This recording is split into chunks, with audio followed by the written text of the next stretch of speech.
नमस्कार दोस्तों, एक बार फिर से स्वागत करते हैं आपके अपने YouTube चैनल के एजुकेशन हब पर। दोस्तों की जैसा आज हमारे भारत की संविधान यात्रा का 14वां अध्याय यानी कि कक्षा 14 है। अब तक हमने लगातार 13 कक्षाओं में संवैधानिक विकास से लेकर उपराष्ट्रपति तक के बारे में विस्तार पूर्वक जिक्र कर लिया है। आज जो हम बात करने जा रहे हैं, जिस टॉपिक पर बात करने जा रहे हैं, वो टॉपिक है हमारा प्रधानमंत्री और मंत्रिपरिषद। प्रधानमंत्री और मंत्रिपरिषद की बात करें उससे पहले हम एक शब्द और जानेंगे, मंत्रिमंडल। जो आपने अधिकतर मंत्रिपरिषद और मंत्रिमंडल दोनों शब्दों को एक साथ कहीं ना कहीं सुना होगा। तो आज जानेंगे सबसे पहले कि आखिर मंत्रिमंडल और मंत्रिपरिषद में अंतर क्या होता है, कैसे पहचाने। इसको लेकर बड़ा स्टूडेंटों में कंफ्यूजन भी रहता है।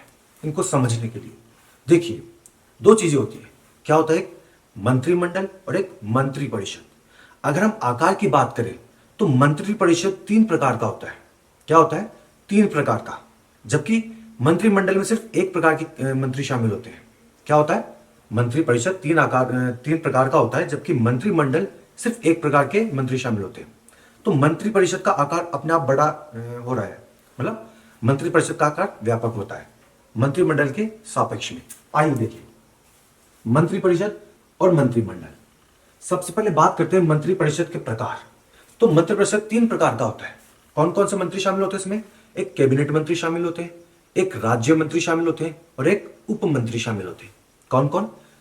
कैबिनेट मंत्री, राज्य मंत्री और उप मंत्री। ये तीनों मंत्रिपरिषद के प्रकार होते हैं। वहीं बात करते हैं मंत्रिमंडल की। मंत्रिमंडल में सिर्फ कैबिनेट मंत्री शामिल होते हैं। क्या होते हैं? कैबिनेट मंत्री शामिल होते हैं। वापस से देखिए, मंत्रिपरिषद के 3 प्रकार होते हैं। 3 कौन कौन से? कैबिनेट मंत्री, राज्य मंत्री और उप मंत्री। यानी कि इन तीनों को मिलाकर फिर मंत्रिपरिषद बनती है। इन तीनों को मिलाने के बाद फिर मंत्रिपरिषद बनती है। लेकिन मंत्रिमंडल की बात करें तो उसमें सिर्फ कैबिनेट मंत्री को ही शामिल किया जाता है। उसमें ना राज्य मंत्री शामिल होते हैं ना उप मंत्री शामिल होते हैं। समझ गए? इसके आधार पर पता चलता है कि मंत्रिपरिषद का आकार बड़ा है मंत्रिमंडल के तुलना में, तो मंत्रिमंडल का आकार छोटा होगा। ये तो है इसकी बात आपके इसकी प्रकार की। अब बात करते हैं इसका आकार। यानी कि मंत्रिपरिषद का आकार बड़ा होगा तो उसको एक लिमिट तक तय किया गया है कि अधिकतम आकार कितना हो सकता है। तो इसके लिए इसका आकार अधिकतम, पहले बात तो इसका आकार निश्चित होता है। क्या होता है? मंत्रिपरिषद का आकार तो निश्चित होगा और जबकि मंत्रिमंडल का आकार अनिश्चित होगा। मंत्रिमंडल का आकार प्रधानमंत्री के विवेक पर काम करता है। यानी कि प्रधानमंत्री का मन करे जितने को मंत्री बना सकता है। लेकिन मंत्रिपरिषद का आकार संविधान में उल्लेख है कि लोकसभा के सदस्यों का अधिकतम 15% हो सकता है। क्या हो सकता है?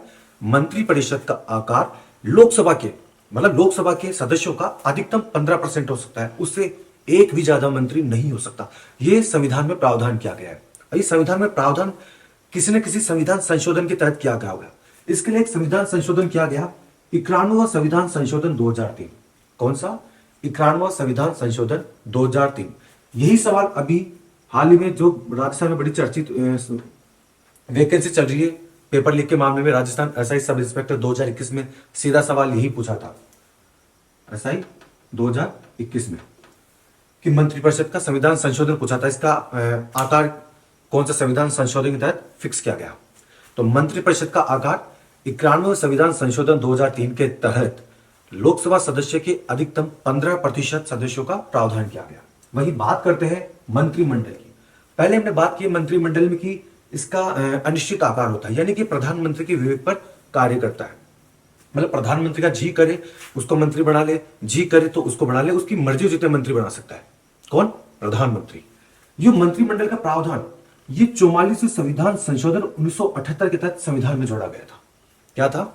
44वें संविधान संशोधन 1978 के तहत इसका प्रावधान संविधान में जोड़ा गया था। किसका? मंत्रिमंडल का। यानी कि जब हमारा मूल संविधान बना था तब उसमें मंत्रिमंडल का कहीं भी जिक्र नहीं था कि कोई मंत्रिमंडल नाम की भी चीज होगी। ठीक है, ये बाद में जोड़ा गया था 44वें संविधान संशोधन 1978 के तहत। तो ये कॉन्सेप्ट किसका था? मंत्रिपरिषद और मंत्रिमंडल का। तो मंत्रिपरिषद के 3 प्रकार होते हैं, कैबिनेट मंत्री, राज्य मंत्री और उप मंत्री। वही बात करते हैं मंत्रिमंडल, तो मंत्रिमंडल में केवल कैबिनेट मंत्री ही शामिल होते हैं। उसके बाद बात करते हैं आकार की। तो मंत्रिपरिषद का आकार तो होता है निश्चित और जबकि मंत्रिमंडल का आकार होता है अनिश्चित।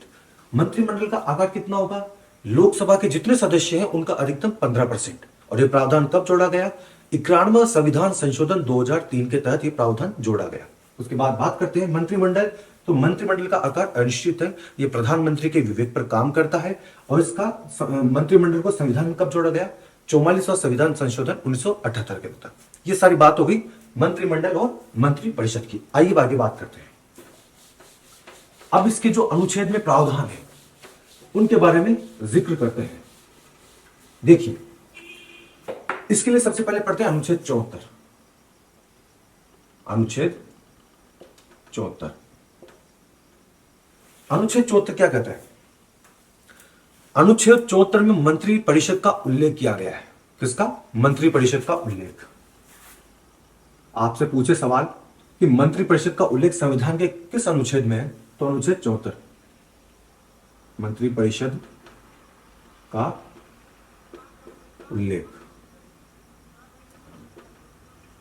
इस मंत्री परिषद का कार्य क्या होता है, ये क्यों बनाई गई?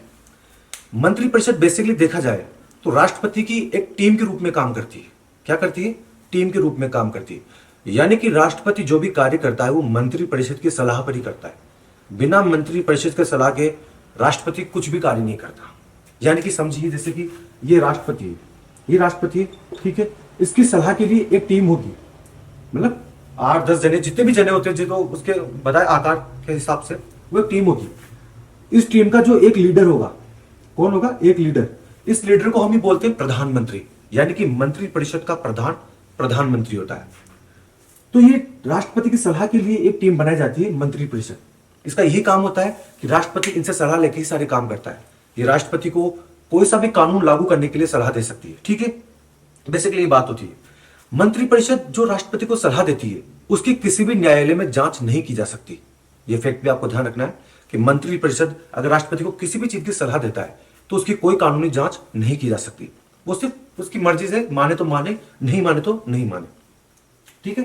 तो अनुच्छेद 74 में किसका उल्लेख किया गया है? मंत्री परिषद का उल्लेख किया गया है। फिर बात करते हैं अनुच्छेद 75। अनुच्छेद 75 में कहा गया है प्रधानमंत्री प्लस मंत्री परिषद के अन्य नियम। अब वो अन्य नियम क्या है वो देखते हैं। अनुच्छेद 75(1), पहले बात करूं मैं अनुच्छेद 75(1). अनुच्छेद 75(1) के तहत राष्ट्रपति सर्वप्रथम प्रधानमंत्री की नियुक्ति करता है। मेरे शब्दों पे जरा गौर कीजिएगा। राष्ट्रपति प्रधानमंत्री की नियुक्ति करता है। यह सवाल कई बार आता है एग्जाम में कि प्रधानमंत्री राष्ट्रपति द्वारा होता है निर्वाचित या नियुक्त। तो ध्यान रखना, राष्ट्रपति प्रधानमंत्री की नियुक्ति करता है। कौन से अनुच्छेद के तहत? अनुच्छेद 75(1) के तहत राष्ट्रपति प्रधानमंत्री की नियुक्ति करता है। तो राष्ट्रपति ने पहले प्रधानमंत्री की नियुक्ति कर ली कि भाई हाँ, इसको फलाना को प्रधानमंत्री बना दिया। तो प्रधानमंत्री को बुलाएगा, ठीक है, प्रधानमंत्री को बुलाएगा, फिर पूछेगा चलो आप प्रधानमंत्री बना दिया, अब बताइए मंत्री किस किस को बनाए। यानी कि राष्ट्रपति प्रधानमंत्री से सलाह लेकर अन्य मंत्रियों की भी नियुक्ति करेगा। तो सबसे पहले क्या करेगा राष्ट्रपति पहले प्रधानमंत्री की नियुक्ति करा, फिर प्रधानमंत्री को बुलाया अपने पास और प्रधानमंत्री की सलाह से बाकी के अन्य मंत्रियों की भी नियुक्ति करेगा। कौन करेगा? राष्ट्रपति। कौन करता है? राष्ट्रपति। अन्य मंत्रियों की नियुक्ति पीएम की सलाह पर। पीएम की सलाह पर। तो सबसे पहले किसकी बात की हमने? अनुच्छेद 74 मंत्रिपरिषद का उल्लेख। फिर हमने बात की अनुच्छेद 75। अनुच्छेद 75 क्या बोलता है कि प्रधानमंत्री मंत्रिपरिषद के अन्य नियम है, जिसमें पहला बोलता है 75(1) के तहत राष्ट्रपति प्रधानमंत्री की नियुक्ति करता है और उसके बाद अन्य मंत्रियों की नियुक्ति प्रधानमंत्री की सलाह पर करता है। ये तो बात हो गई शपथ, ठीक है। अब नियुक्ति कराएगा तो शपथ भी कौन दिलाएगा? मतलब प्रधानमंत्री और मंत्रिपरिषद को शपथ कौन दिलाएगा? राष्ट्रपति। तो ये भी लिख लीजिए साथ में, नियुक्ति के साथ आप वैसे समझ जाएंगे लेकिन शपथ भी लिखिए। शपथ कौन दिलाएगा? राष्ट्रपति। ये तो इसकी बात हो गई नियुक्ति की और शपथ की। इन मंत्री परिषद के बारे में कुछ अन्य महत्वपूर्ण फैक्ट भी है, वो भी एक बार देख लेते हैं। क्या है महत्वपूर्ण फैक्ट, क्या है? देखिए, पहली बात कि जो भी मंत्री बनता है, जो भी मंत्री बनता है वो संसद के किसी भी सदन का सदस्य हो सकता है। क्या? जो भी मंत्री बनता है वो सदन के किसी भी सदन का सदस्य हो सकता है। जरूरी नहीं कि वो लोकसभा का ही सदस्य हो, जरूरी नहीं कि वो राज्यसभा का ही सदस्य हो, वो किसी का भी सदस्य हो सकता है। तो मंत्री संसद के किसी भी सदन का सदस्य हो सकता है। देखिए, ये बात हो गई मंत्री की। ये जो मंत्री परिषद होती है, मंत्री परिषद सामूहिक रूप से तो लोकसभा के प्रति उत्तरदायी होती है। क्या होती है? मंत्री परिषद की जिम्मेदारी होती है सामूहिक रूप से लोकसभा के प्रति, और अगर व्यक्तिगत रूप से पूछे वो होती है राष्ट्रपति के प्रति, न कि प्रधानमंत्री।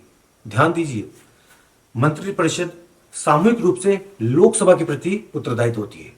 अगर व्यक्तिगत पूछे तो व्यक्तिगत तौर पर यह राष्ट्रपति के प्रति उत्तरदायित्व होती है। मंत्री परिषद उत्तरदायित्व,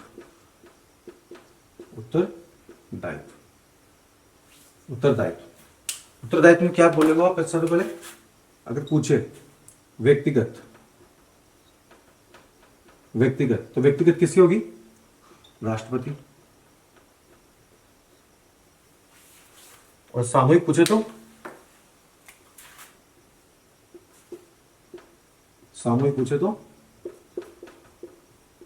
लोकसभा। क्या? लोकसभा। ये बात हुई। अब बात करते हैं कि मंत्री, जब कोई मंत्री बनता है, कोई भी व्यक्ति मंत्री बनता है, तो जरूरी नहीं होता कि वो संसद के किसी सदन का उस समय सदस्य हो। यानी कि प्रधानमंत्री किसी भी राह चलते को भी अपना मंत्री बना सकता है। क्या हो सकता है? यानी कि आपका भी नंबर आ सकता है प्रधानमंत्री बनने में। ठीक है, तो क्यों बन सकता है? उसका एक शर्त भी होती है कि प्रधानमंत्री जिसको भी मंत्री बनाएगा, प्रधानमंत्री किसी को भी मंत्री बनाएगा, अगर वो संसद का सदस्य नहीं है तो आगामी 6 माह में उसे कहीं से उपचुनाव जीतकर संसद का सदस्य बनना पड़ेगा। ये शर्त है। यानी कि प्रधानमंत्री किसी भी व्यक्ति को संसद का सदस्य न होते हुए भी अगर मंत्री बनाता है, तो जो व्यक्ति मंत्री बनता है उसके लिए एक नियम लागू होता है कि अगले 6 माह में, जब से वो मंत्री बना है उसके अगले 6 माह में उसे कहीं ना कहीं से चुनाव जीतकर संसद की सदस्यता धारण करनी पड़ेगी। तो कोई भी व्यक्ति मंत्री बन सकता है, बशर्ते आगामी 6 माह में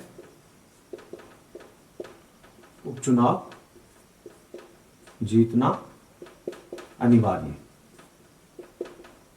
क्या बात की हमने तक कि मंत्री संसद के किसी भी सदन का सदस्य हो सकता है। मंत्रिपरिषद उत्तरदायित्व व्यक्तिगत रूप से राष्ट्रपति के प्रति और सामूहिक रूप से लोकसभा के प्रति। उसके बाद बात करें कि कोई भी व्यक्ति मंत्री बन सकता है, बशर्ते उसको आगामी 6 माह में चुनाव कहीं न कहीं से जीतना पड़ेगा। ये तो बात होगी सारी। फिर बात करते हैं मंत्रिपरिषद। जैसे मंत्रिपरिषद में कोई भी सदस्य है, यानी कि कैबिनेट का कोई भी मंत्री है, कोई भी है, अगर मंत्रिपरिषद के किसी भी एक सदस्य के खिलाफ भी लोकसभा में अविश्वास प्रस्ताव पारित हो जाता है, ध्यान से सुनिए, मंत्रिपरिषद के किसी भी एक मंत्री के खिलाफ लोकसभा में अविश्वास प्रस्ताव पारित हो जाता है, तो संपूर्ण मंत्रिपरिषद को अपने पद से इस्तीफा देना पड़ेगा, प्रधानमंत्री सहित। यानी कि मंत्रिपरिषद में जितने भी मंत्री हैं उनके किसी एक के भी खिलाफ लोकसभा में अविश्वास प्रस्ताव पारित कर दिया गया, चाहे किसी भी कारण को लेकर, और अगर प्रस्ताव पास हो गया तो पूरी मंत्रिपरिषद को बर्खास्त कर दिया जाएगा। तो ये भी ध्यान रखना। ये तो सारी बात हो गई किसकी? मंत्रिपरिषद की। अब बात करते हैं प्रधानमंत्री के बारे में, कुछ इंपॉर्टेंट फैक्ट इसके बारे में, प्रधानमंत्री के बारे में।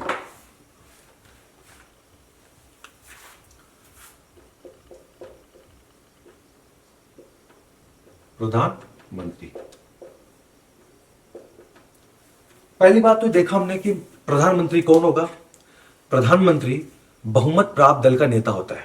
क्या होता है? संसद में जिस दल को सर्वाधिक बहुमत मिलता है उसका जो नेता चुना जाता है वो होता है प्रधानमंत्री। तो प्रधानमंत्री लोकसभा के सदस्यों द्वारा तो चुनाव निर्वाचित होता है, लेकिन राष्ट्रपति द्वारा नियुक्त होता है। तो इसे ध्यान रखना, लोकसभा के सदस्यों द्वारा निर्वाचित व राष्ट्रपति द्वारा नियुक्त। इसमें कंफ्यूज मत होना, प्रधानमंत्री लोकसभा के सदस्यों द्वारा निर्वाचित होता है तथा राष्ट्रपति के प्रति नियुक्त होता है। उसके बाद बात करते हैं इसमें अनुच्छेद 78। क्या बात करते हैं? अनुच्छेद 78। अनुच्छेद 78 क्या बोलता है?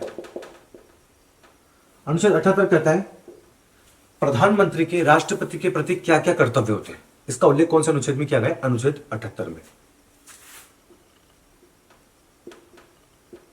प्रधानमंत्री के राष्ट्रपति के प्रति कर्तव्य क्या है? अनुच्छेद 78 क्या बोलता है? प्रधानमंत्री के राष्ट्रपति के प्रति कर्तव्य। क्या होते हैं कर्तव्य? प्रधानमंत्री का कर्तव्य होता है कि देश में जो भी कुछ चल रहा हो उस सबकी सूचनाएं किसको देगा? राष्ट्रपति को। यानी कि देश में जो भी कुछ घटित हो रहा हो, जो भी कुछ घटना चल रही हो, यानी कि प्रधानमंत्री प्रशासन की सारी सूचनाएं किसको देगा? राष्ट्रपति को। पीएम प्रशासनिक सारी सूचनाएं राष्ट्रपति को देगा। क्या देगा? पहले प्रधानमंत्री प्रशासनिक की सारी सूचनाएं किसको देगा? राष्ट्रपति को देगा। इसके बाद होता है कि किसी भी विषय में, किसी भी सब्जेक्ट को मंत्री परिषद के सम्मुख, क्या बोलता है? किसी भी सब्जेक्ट को, मतलब किसी भी विषय को मंत्री परिषद के सम्मुख राष्ट्रपति की अनुमति से पीएम पेश करेगा। ये भी बात कही गई है, इतनी कोई खास बात नहीं होती। ठीक है, ये तो सारी बात होती है इसकी प्रधानमंत्री की मंत्रिपरिषद की। तो अब तक की क्लास में हमने बेसिकली जो जो सवाल बनते हैं मोस्टली प्रधानमंत्री और मंत्रिपरिषद के और मंत्रिमंडल के भी, उन सभी सवालों के बारे में हमने जानना होता है। प्रधानमंत्री के बारे में वैसे तो और भी फैक्ट होते हैं, जैसे ये केंद्र सरकार का प्रवक्ता होता है, यानी कि केंद्र सरकार की सारी योजनाओं का जो मेन कहते हैं जो उनका निर्माण करने वाला वो प्रधानमंत्री होता है। और राष्ट्रपति से सारी मोहर लगाना, उनको लागू करवाने का काम भी प्रधानमंत्री का ही होता है। तो इस क्लास में अभी तक हमने सारी बात कर ली है, अभी तक मंत्रिपरिषद, मंत्रिमंडल और प्रधानमंत्री के बारे में विस्तार पूर्वक। उम्मीद करता हूं आपको ये क्लास पसंद आई होगी। क्लास पसंद आए तो दोस्तों के साथ शेयर करना, चैनल को सब्सक्राइब करना, वीडियो को लाइक करना, उसको शेयर कर देना जहां हो सकता है। और ये उन बच्चों तक जरूर पहुंचाना जिनको आपको लगता है कि हाँ उनके काम की हो सकती है क्लास, तो जरूर पहुंचाए। और आपका फीडबैक जो भी हो, कोई भी हमारी क्लास में कोई अपडेट आपको लगता हो ऐसा करने की, तो आप कमेंट बॉक्स में आपकी फीडबैक देख सकते हैं। और हमारा साथ के साथ हमारा जो चैनल पे केके एजुकेशन हब पर है, इसके शॉर्ट्स में हम एक हैशटैग जरूर चलाते हैं, डेली का एक शॉर्ट चलता है, उसमें आज का सवाल। आज के सवाल में हम करंट से या पॉलिटी का जो भी सवाल बनता है, जो इंपॉर्टेंट होता है एग्जाम की पॉइंट से, हम उसको पूछते हैं। तो आप उसका जवाब कमेंट बॉक्स में दीजिएगा, कमेंट बॉक्स में दिए जाए, जिससे आपको भी आपकी तैयारी का पता चलता रहे कि आपकी तैयारी किस तरह से चल रही है। तो उम्मीद करते हैं आपको मिलते हैं अगले वीडियो में जल्दी नए टॉपिक के साथ। जय हिंद, जय भारत।